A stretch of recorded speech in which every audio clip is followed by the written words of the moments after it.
Hey guys, so this is an impromptu video I wanted to do to compare the SFT-25R and a bunch of different hosts. So yeah, skip to the end if you want to see the beam shots, but I'm going to go through each flashlight just quickly to sort of show you the differences between them. So yeah, the first four are Convoy flashlights. I've got the Convoy T6 here, and this runs off a double A cell or a 14500 cell. It's the smallest out of all of these SFT-25R lights, but you know, comparing it to my Convoy S8 here, which is an 18650 flashlight, surprisingly, it's still able to keep up. I mean, the range is pretty similar to the S8, even with the 5 amp driver compared to the 8 amp driver. I didn't really notice much of a difference between both of them. So yeah, the good thing is obviously with the S8, you do get much larger battery capacity, you know, 3 to 4 times the battery capacity of the T6. Okay, but the T6 is a lot smaller to carry around. This is like the perfect little pocket thrower, and I really like the design of it as well. Plus, you can use double A cells in an emergency. Okay, so yeah, going over to the S8, a lot of you will be familiar with this one. I think the 18650 configuration is, yeah, it's probably the best sort of EDC in my opinion, that, you know, allows you to get a ton of power, a lot of battery life, and still have a light that's fairly small, can fit in your pocket. So Convoy have used a kind of tactical style design here. So you've got a clip, which doesn't come with many Convoy flashlights, rubber switch on the back. Okay, but yeah, like I said, the performance is quite similar to the T6, and if you look at the reflectors, the actual bezel itself, they're pretty much identical. The S8 has a little bit of, yeah, chunkier sort of head, but yeah, let's have a look at the M1. Now this is if you want a light that's going to really wow you in terms of long range performance, still pocketable, the M1 is fantastic. There's also the M2, which has a slightly smaller head, so you might get something like 650 meters of range with that, whereas this one you're going to get over 700 meters of throw and a really beautiful round hotspot. So of course, carrying this around in your pocket is a little bit more uncomfortable given the size of the head. But yeah, long range performance in terms of heat dissipation as well, it's fantastic. It doesn't come with a clip though, so you're going to have to find one separately. But yeah, also runs on an 18650 cell. Convoy Z1 here, so this has the SFT-25R in there, and I really like the Z1. Now, some people just really hate this light because it has a bit of a squeaky head when you unscrew and screw in yeah, the head basically to change from the flood to the throw mode. I just think it's such a versatile light and excellent value for what you pay for. You know, some people do grease these threads a bit more to stop it from squeaking, but you can see, you know, underneath there's the LED. It just produces an incredibly long range beam. This thing is nearly 1 kilometer of throw. You could technically carry this around in your pocket as well. You know, the head, yeah, that's the thing. It's just a little bit chunkier. So if I were you, yeah, I'd put this in a bag or something like that, maybe in a jacket pocket. But this is the performer, really the best performer in terms of range out of all of these lights. Now, this is a bit of a wild card, and one of my favorite lights, it's the Lumintop W2.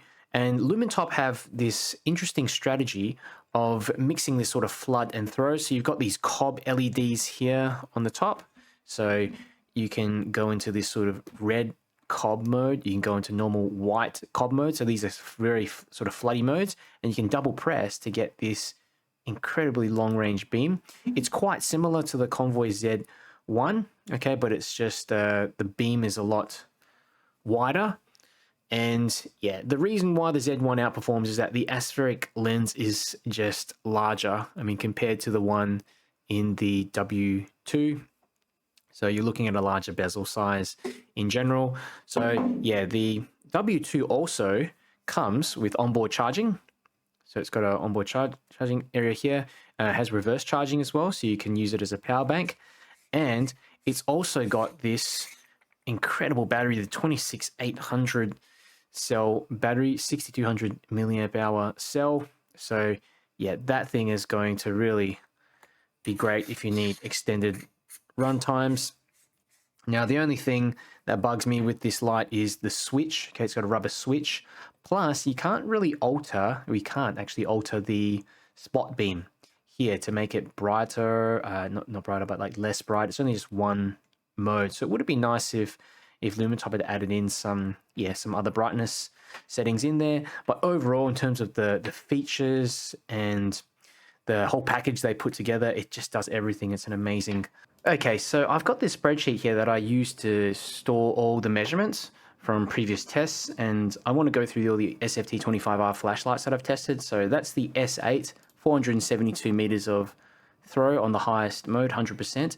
The interesting thing is on 50%, which should be maybe around 4 amps, and correct me if I'm wrong, 415 meters, that's not a huge difference. So I wonder if the SFT-25R is just topping out around that 5-6 amp mark, and anything above that is either detrimental or has diminishing returns, as you can see here with 472. So yeah, interesting test there. And let's go up a bit further. Okay, the Sofone SR12, which I didn't include in this test, had 419 meters of range. It's a side switch flashlight, kind of similar in size to the S8. Okay, but with the SR12, you do get onboard charging, and it also comes with regulated output. So that's a pretty good one as well if you're thinking of getting a light with the SFT-25R. Let's have a look what else we've got. The Lumintop W2, which I mentioned before, 731 meters. I think that's pretty good, given the aspheric lens in there is actually pretty small. If you look at how Lumintop have actually fit in the cob LED, they've had to put in a smaller aspheric lens. So yeah, that has sacrificed on a bit of throw, but still pretty amazing, and you get a much wider hotspot as well. And there we have the Z1 with the 8 amp buck driver, and yeah, 980 meters of throw there on 100%. And you can see between 35% and 100% with this same 8 amp buck driver, there's not a huge difference, or it's 200 meters difference.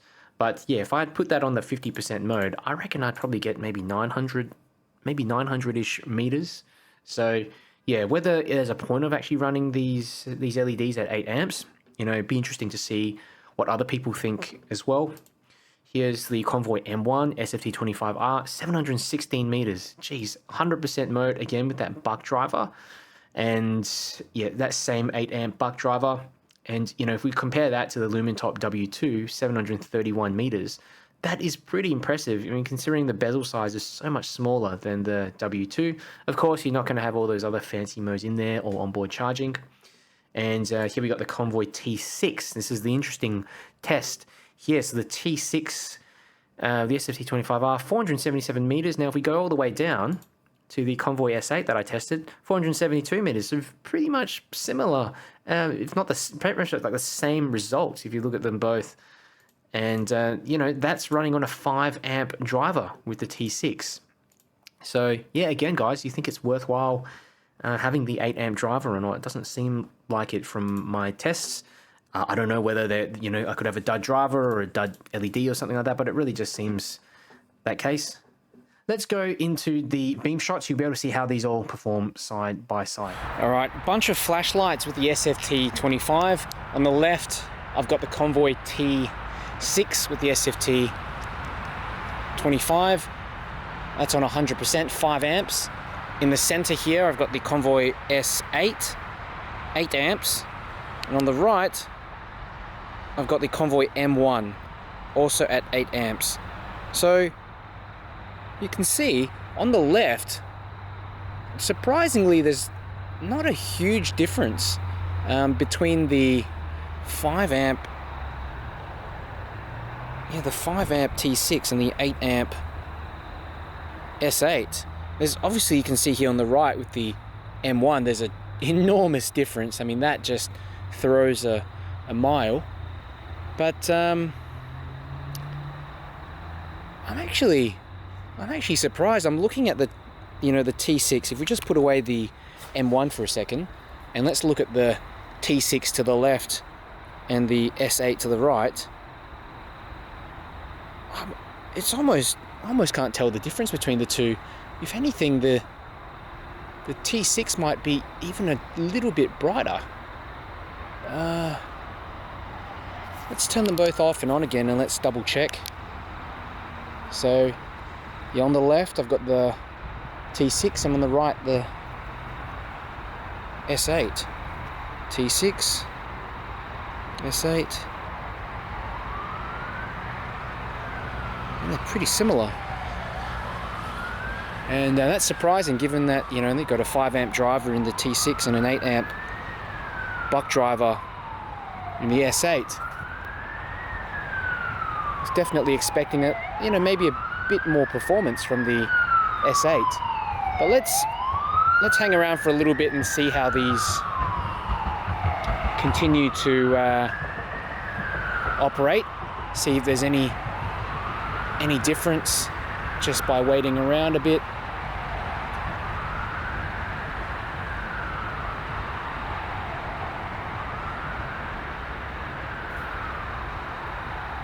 Yeah, I don't see a huge difference, surprisingly. But obviously you've got the 18650 in the Convoy S8, so you're going to get a lot more runtime compared to the T6. But I mean, if you're looking for something that's pretty much performs as well as the S8, because the T6 has the same reflector as the S8, that 2 centimeter deep reflector. So you can see both of them actually performing quite similarly now. Yeah, the S8 looks a little bit, slightly brighter, if I'm not mistaken, but you can barely tell difference. I mean, I'm just grasping at straws here, but if we look at them up closer here in the foreground, yeah, the S8 is just a little bit brighter, because on the camera it measures the relative brightness of both. The S8 is just a little bit brighter after the step down. Obviously there's more material to dissipate that heat. Try that again. Yeah, that was a surprising little finding. And back to the M1 again, and the M1, oh, now this is incredible. This is what you want. I mean, as a pocket thrower, this thing is incredible. It's like having a spotlight, little spotlight in your pocket. And of course the head is a bit larger, but you're going to get a lot more throw. Very nice beam. And I've also got the Z1. Let's grab that out. That's the Z1, the SFT-25, and this is fully zoomed out. Look at that. The beam is relatively smooth. There are some very slight artifacts in there, but you can barely tell. So let's zoom it in. Holy cow. Wow. Ooh. Yeah, that's pretty cool. Look at that. And you can even zoom out, sort of increase the size of that hotspot a little bit, and it's still usable. But yeah, perfect sort of circular beam. Let's compare it to the M1 to the right. So, you know, the M1 does have a much larger hotspot, but it's not as you can see, it's not as bright as the Z1 with the SFT-25. This thing is like a serious spot beam. Incredible. Now, here comes a fun little test. I want to put this up against my Lumintop W2, also with a spheric lens and a spheric lens. Okay, and look, I think the Z1, yeah, the Z1 just outperforms it by a little bit.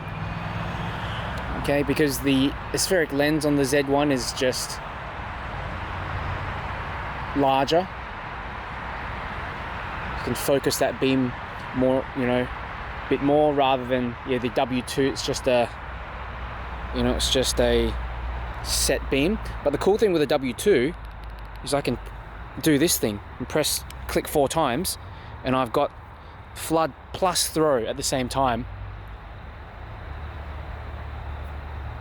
I'll go for a little walk and just show you the difference between the W2 and the Z1. Just